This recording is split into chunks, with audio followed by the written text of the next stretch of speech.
Hello guys! ఈ egg curry మాత్రం నా ఓన్ రెసిపీ. ఒకరోజు ఇంట్లో అమ్మ లేనప్పుడు ఏదో ర్యాండమ్‌గా ట్రై చేద్దామని చెప్పి ట్రై చేశా. అప్పటినుంచి ఇది మా ఇంట్లో అందరికీ ఫేవరెట్ అయిపోయింది. ప్రాసెస్ కూడా చాలా ఈజీ. ఫస్ట్ కొంచెం ఆయిల్ తీసుకోండి. ఆయిల్ వేడయ్యాక కొంచెం జీలకర్ర వేయండి. నెక్స్ట్ అందులోకి ఆనియన్స్ వేసుకోండి. ఆనియన్స్ ఈ కర్రీకి కొంచెం ఎక్కువే పడతాయి.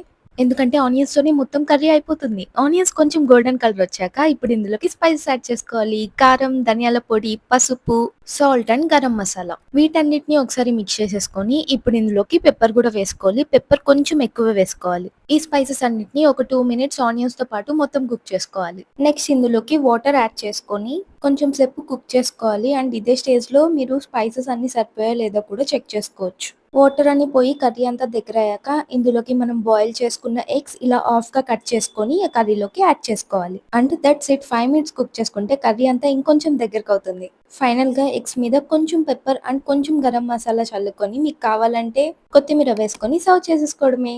చాలా సింపుల్ కదా! ట్రై చేసి ఎలా ఉందో నాకు కామెంట్ సెక్షన్‌లో చెప్పండి. Until then by.